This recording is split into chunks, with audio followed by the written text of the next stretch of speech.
Всем привет! С вами Наташа и канал «Замуж в Индию». И сегодня у нас, вот посмотрите, мужчина на кухне.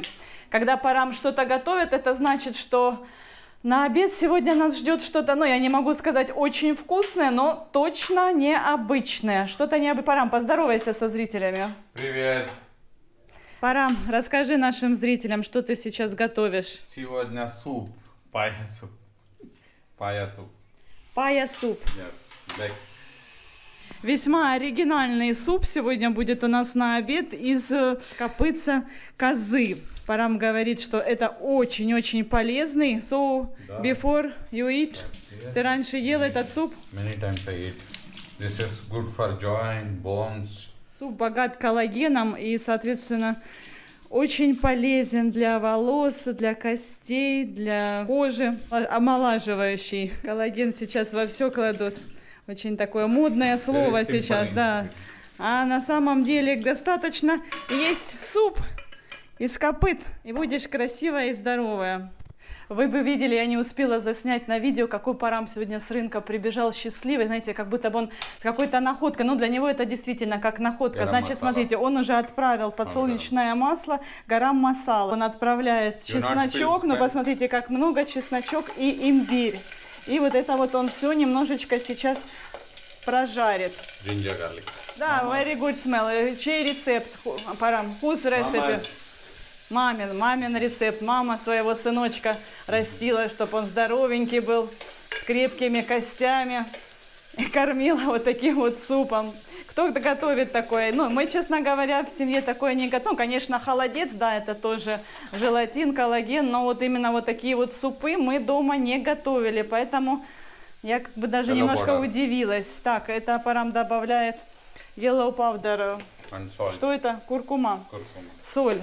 Сейчас я вам ближе покажу, как вообще эта часть называется. Кстати, индийские мусульмане, у нас здесь в Матаране их много, обожают это блюдо. Но, наверное, они готовят немножечко по-другому. Окей, вот Парам закладывает основной ингредиент. И все тщательно перемешивает. Мы, кстати, сегодня получили уже подарок. Не раскрывали, я говорю, Парам, подожди, я хочу на видео. Это интересно, как, знаете, рубрику такую многие любят. Открытие посылок, открытие подарков. Это у нас подарок от Нисарбая. Посмотрите, он даже подписал специально на Дивали.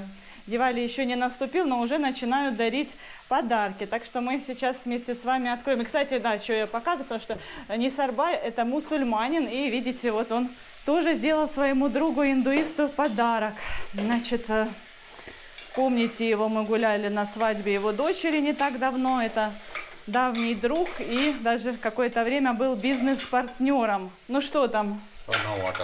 Ну и все, говорит. Теперь вот, ну буквально сколько прошло времени? Наверное, минуты 2. И да, ну давай минерал water.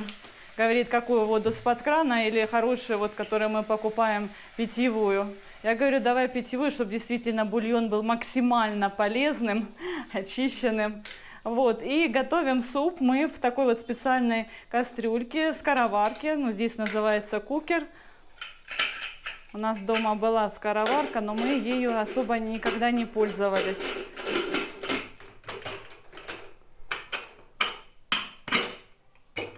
Все, ждем.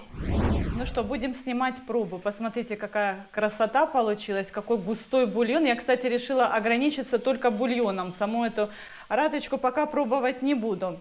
Да, и еще такой момент. Парам варил, получается, в скороварке, а потом он открыл крышку и уже, как в обычной кастрюле, доваривал с добавлением лука. Ну, как обычно, да, кидают целую головку лука в суп. И в конце добавил еще зелень и перчика добавил. Ну, очень такой, очень густой, насыщенный, прям как жирный, прям как обволакивает все. Плюс еще этот имбирь, как согревающий эффект создает. Но я бы не сказала, что это очень вкусно, ну, даже скорее невкусно. Но, друзья, когда ты понимаешь и осознаешь то, что каждая ложь прибавляет молодости, то понимаешь, что это очень ценный продукт. Good for health. Да, good for health. И потом вы меня просто не узнаете. Представьте, какая у меня сейчас диета. Капуста квашеная, плюс вот этот коллаген натуральный. С каждым днем. Итак, начинаем рубрику «Распаковка подарка от Нисарбая». Группа поддержки рядом в лице Вигнеша и Намиша. Главное, Вигнеш такой интересный сейчас сидел, но ему интересно, что там. И отошел куда-то. Отошел, значит, за угол. А мы зовем, я уже буду снимать, говорю, давай, иди сюда. Оказывается, он отошел, чтобы съесть конфету втихаря. Ну ладно. О, какая красота. Для свет, ну это да, для, как Дивали, это праздник огней. И, соответственно, угу. И вот можно декорировать здесь, допустим, рядом с отелем будет красиво или в комнате. Ну, хороший тематичный подарок. Ага, ну, традиционный подарок. Спасибо, thank you, Нисарбай. Yes, thank you.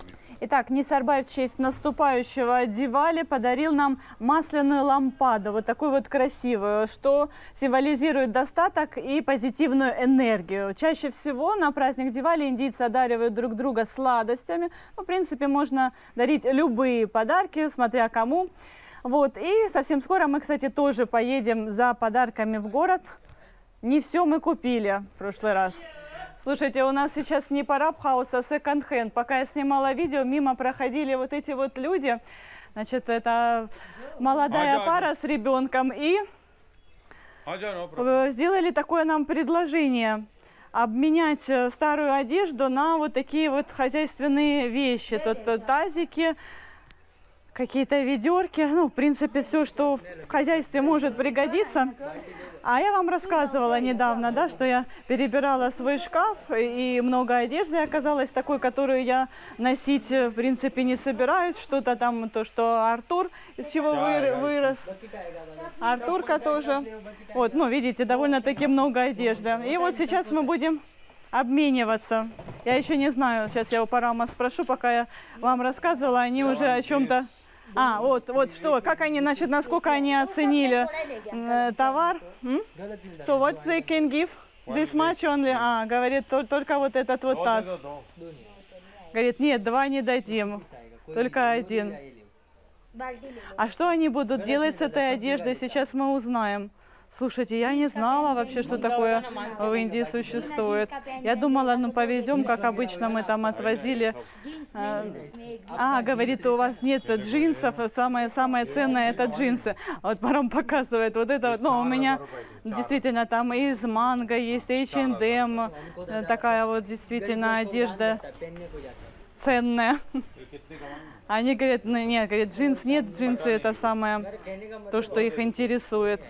А ваши вот эти вот кофточки из H&M, это нам не надо. Говорит, вот такую вот еще миску можем дать. Не, подождите, я сейчас посмотрю, что мне действительно надо. Ну, мне действительно нужен таз я голову мою в тазу. Кстати, я могу промыть свои длинные волосы только в тазу. Я никогда вот под душем просто, ну, если уже безвыходная ситуация, тогда. А это маленький. Сейчас, ладно, сейчас я выключусь и рассмотрю. Рассмотрю все, что... О, да, ну вот это вот, наверное, да, this good. Окей, this true. Оказывается, они забирают эту одежду на продажу. So, how much you can sell one clothes, one piece? 30 rupees, 50 rupees, ऐसा जाता है. Говорит, 30 рупий, 50 рупий за единицу. Окей. Но тут очень много, я не знаю, вы сумели понять, насколько много вещей, где-то 50, наверное, единиц. Так что, окей, bye. Bye. Thank you, ma'am. Welcome. Where are you from? Gujarat. You're from Gujarat, and where you take this from? No, where you will sell? नीचे रहता है. Neral. Нерал, in Нерал. Neral. Окей, good. Сам этот парень из штата Гуджарат, но бизнес у него в Нерале, здесь неподалеку, внизу наш городок. Оказывается, мы сегодня у них не первые и не последние клиенты. У них где-то неподалеку склад тех вещей, которые они сегодня набрали. Вот, и сейчас они подошли к нашей соседке. Интересно будет посмотреть, что им отдаст наша соседка, какую одежду. Свою или мужа, или дочери. Соседка вынесла немного одежды, вот она уже сюда положила. Что это? Давайте посмотрим. Ну, какие-то платья, платки, дупаты. Там одно сари, но не очень много всего. Я вижу, что ребята немного расстроились. Ну вот, предлагают ей ведро. Говорят, самое ценное – это либо джинсы, как я уже ранее говорила, либо сари. Малышка, куда ты поползла? 11 месяцев всего малышки, у них еще ребеночек 3-летний дома остался. Но я рада, знаете, так мне приятно, настолько хорошо, что мы как сделали доброе дело. Не просто там выбросили эту одежду на мусорку, а вот, можно сказать, осчастливили людей, подняли им бизнес. И я уверена, что они что-то и для себя оставят. Там много одежды детской, которая точно подойдет их подрастающим детям. Соседка торгуется, хочет еще одно ведро. Но на самом деле, вот я так понимаю, что по справедливости нам вообще, наверное, весь этот товар они должны были бы отдать.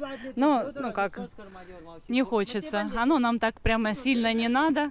Мы и сами можем купить. Вот, поэтому мы не возмущались, не торговались.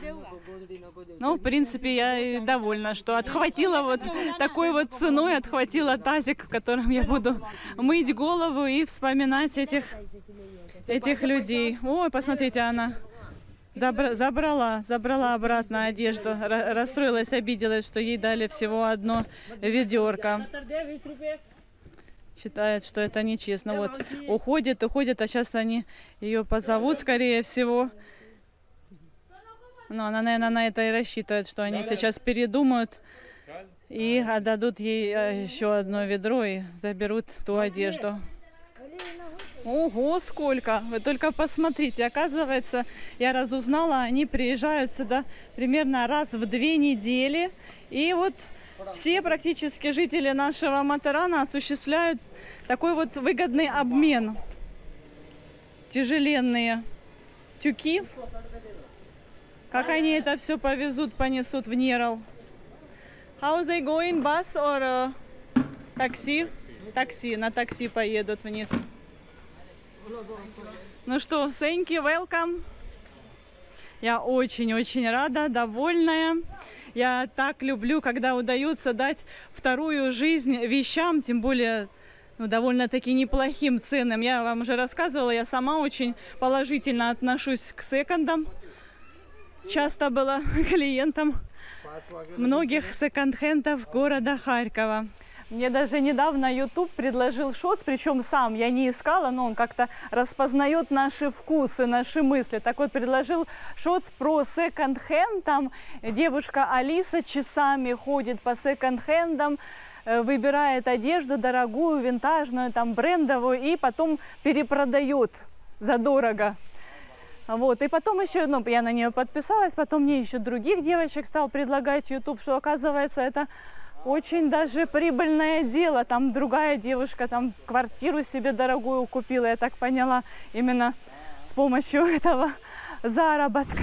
Итак, у нас уже доброе, прекрасное субботнее утро, и Артур сейчас пойдет на скачки. И мы вместе с ним, с Парамом, с утреца. Сегодня суббота, Парам целый день должен быть на рабочем месте, поэтому решили справиться до 10 утра. Сегодня вместо тренажерки пойдем тоже побегаем. Побегаем за лошадями. Артур на лошади, а мы за лошадью. Слушайте, у Ясера новая лошадка. Вы только посмотрите, какая она пушистая. Я впервые таких вижу здесь в Матаране. Ясер, why is he has very big hair, very long hair? Почему у нее такие длинные волосы? In winter it will come down.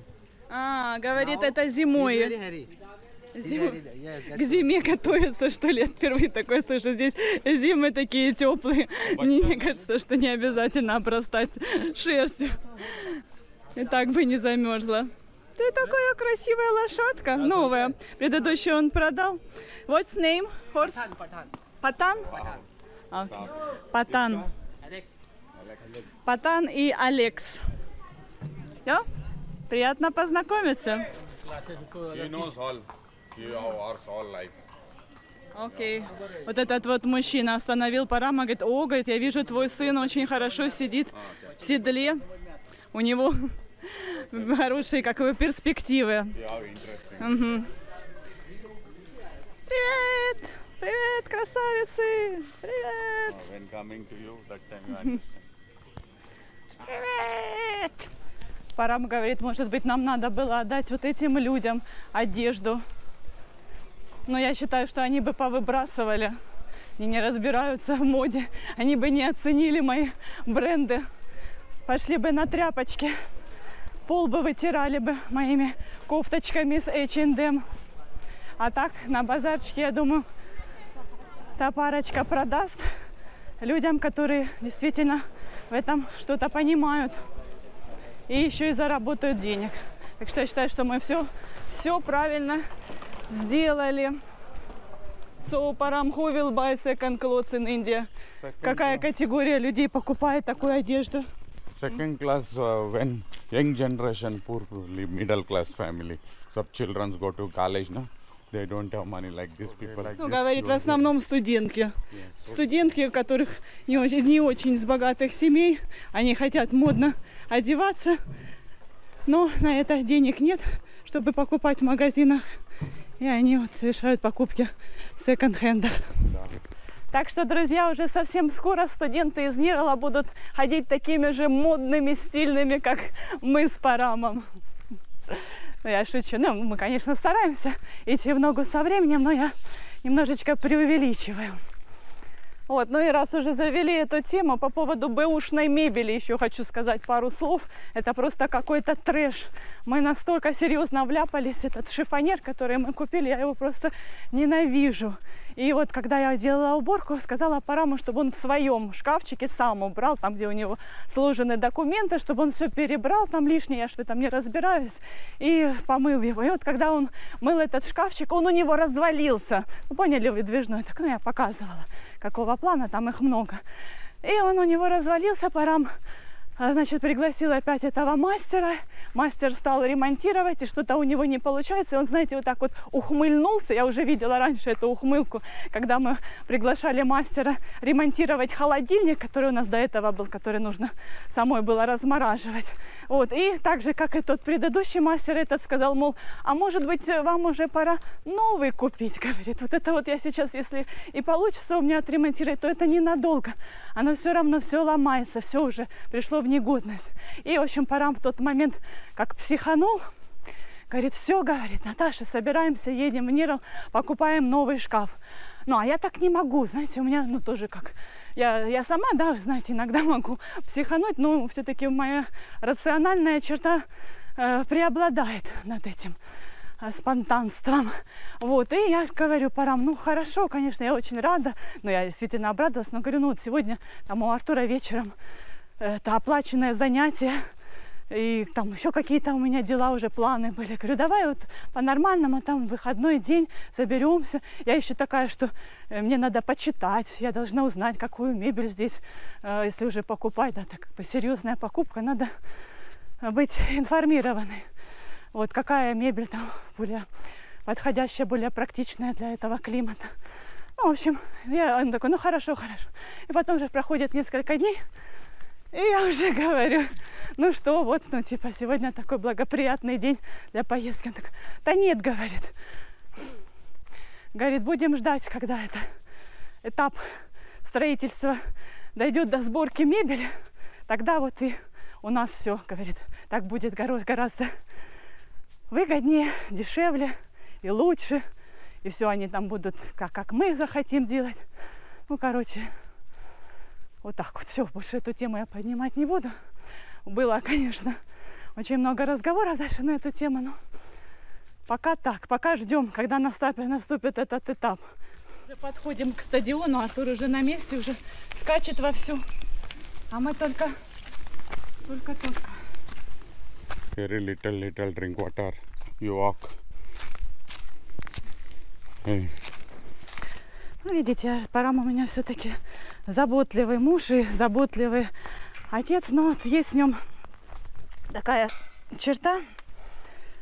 знаете, как он хочет нас закалять, как сталь, что, мол, ну ничего страшного, поживешь немного с таким вот шкафом, посмотри, как другие люди живут, как вот он вот этих вот мужчину и женщину с ребенком уже ставил в пример, мол, они живут в гораздо худших условиях и счастливые, улыбчивые, и не нужен им этот новый шкаф, а ты вот так вот истерики устраиваешь из-за такого пустяка. Ну и вот по поводу Артура тоже, вот он считает, что его надо воспитывать как настоящего мужчину. Я, допустим, не очень поддерживаю верховую езду, я все время переживаю, волнуюсь за ребенка, а Парам говорит, ты что? Это же классно, это же круто, вот я в его годы. Вот такое. Очень здесь. Ой, боже мой! Слушайте, как это они так возникли неожиданно. Я тут любуюсь красотой. Кстати, вот я забежала на траву высокую, а здесь может быть змея, надо осторожно.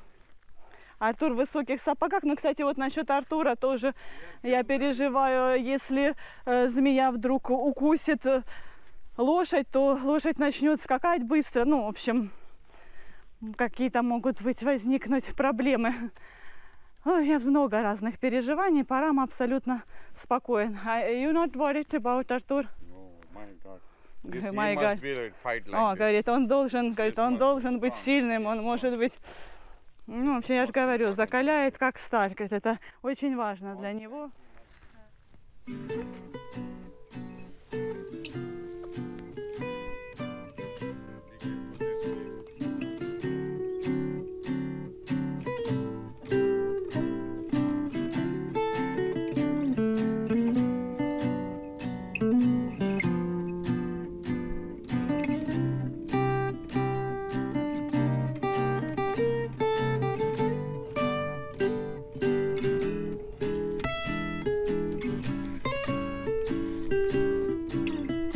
Артур у нас ходит на дополнительные занятия, туда приходят дети разных возрастов.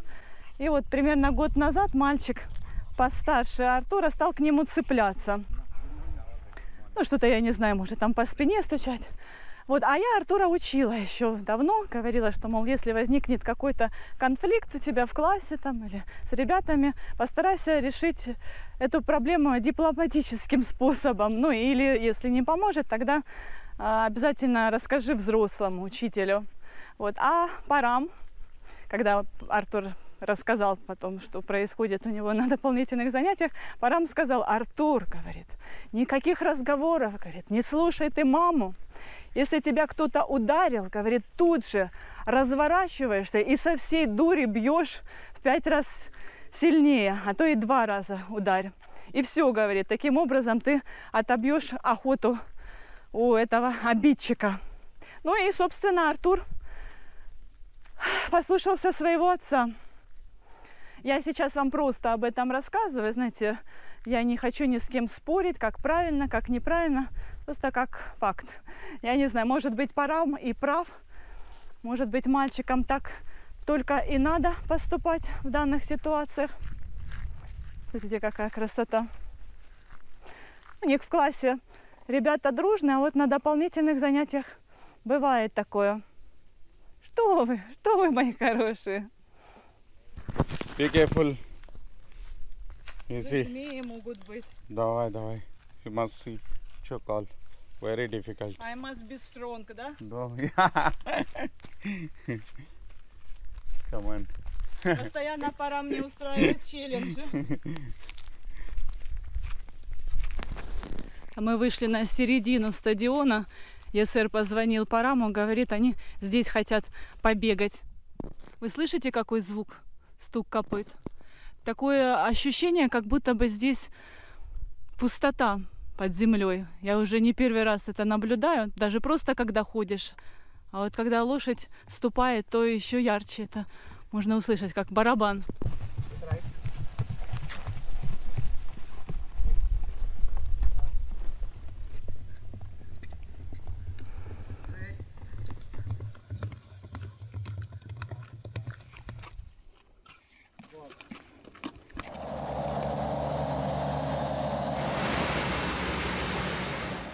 Итак, мы уже дома, прошло какое-то время. Парам, how is business today? Как говорит, хороший сегодня бизнес. Говорит, соседи с пустыми номерами сегодня в субботу. А у Парама все номера заполнены, и он этому очень сильно рад. Вот. Ну и по поводу этапа строительства, собственно, хочу вам рассказать и показать. Ну, вы видите, лестница уже стоит, но и на этом все. На этом процесс строительства пока остановился. И знаете почему? Какая причина? Оказывается, бригада строителей сейчас занимается сбором урожая. Они сейчас на рисовых полях и сказали, пока их не беспокоить. Я не знаю, когда закончится сбор урожая у них, когда они приступят к строительству 4, напоминаю, номеров на 2-м этаже. Мне это неизвестно, но вот Парам меня уверяет, что, мол, Наташа, не волнуйся, ведь я тебе даю 100%, что уже через 2 месяца они займутся мебелью. Ну, как это возможно? Работая такими темпами, я, например, очень сильно сомневаюсь. Мне кажется, что индийцы, как знаете, самообманом занимаются. Может, им так легче, так быстрее время протекает.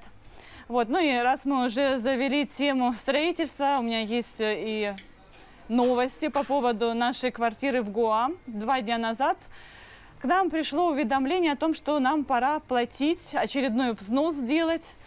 Почему-то у меня вдруг ни с того ни с сего камера остановилась. Так вот, нужно заплатить 5 лак. 1 лак это 100 тысяч, если в доллары перевести, это примерно 6 тысяч долларов. Но это примерно, я так на калькуляторе не просчитывала. И я не жалуюсь, друзья.